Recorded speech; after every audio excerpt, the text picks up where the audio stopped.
Parasakthi sensor certificate அது இதுன்னு பல பிரச்சனைகளை கடந்து இந்த படம் ஒரு வழியா ரிலீஸ் ஆக போகுது. புக்கிங் ஓபன் பண்ணி சில மணி நேரங்களே ஆன நிலையில் 7 மணிக்கு புக்கிங் ஸ்டேட்டஸ் செக் பண்ணா சென்னை கணிசமான அளவில் ஃபுல்லா இருக்கு. ரொம்ப நாள் கழிச்சு இப்படி ஒரு படத்துக்கு தியேட்டர் ஃபுல் ஆகுது. ஃப்ரைடேவா இருந்திருந்தா இப்படி ஒரு ஓப்பனிங் இருந்திருக்குமான்னு தெரியல. நாளைக்கு வீக்கெண்டுங்கிறதுனால ஓரளவுக்கு எல்லா தியேட்டர்லயும் டிக்கெட்ஸ் புக் ஆகுது. அப்படியே கோயம்புத்தூர்ல போய் பார்த்தோம்னா கோயம்புத்தூர்லயும் ஓரளவுக்கு புக்கிங் இருக்கு. முக்கியமா காலையில ஷோ மதிய ஷோலாம் புக் ஆயிருக்கு.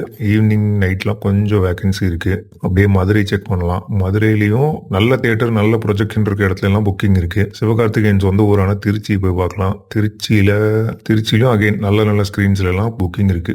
ரொம்ப நாள் கழிச்சு ஒரு படத்துடைய ஓப்பனிங் டேக்கு ஓரளவுக்கு கணிசமான அளவு புக்கிங் பாக்குறோம். இறுதி சுற்றுக்கு அப்புறம் இயக்குனர் சுதா கொங்குராக்கு தியேட்டர்ல ரிலீஸ் ஆக போற படம் இதுதான். அவங்க ரொம்ப ஆம்பிஷியஸா எடுத்து சூரரை போட்டு படம் அன்பார்ச்சுனேட்லி ஓடிடியில் ரிலீஸ் ஆயிடுச்சு. ஓவராலா எல்லா சென்டர்ஸ்லயுமே காலையில முதல் ஷோ மதிய ஷோலாம் புக் ஆயிருக்கு. படத்தை பார்த்துட்டு ஆடியன்ஸ் பாசிட்டிவா ரெஸ்பாண்ட் பண்ணாங்கன்னா சுதாவுக்கும் சிவகார்த்திகேயனுக்கும் இந்த வருஷம் நல்ல பொங்கல். இல்ல போகிக்கு போட்டு கொளுத்து போறாங்களான்னு ஓப்பனிங் ஷோ முடிஞ்சவொன்னு தெரிஞ்சிடும். நாளைக்கு வரைக்கும் வெயிட் பண்ணி பார்க்கலாம். நன்றி, வணக்கம்.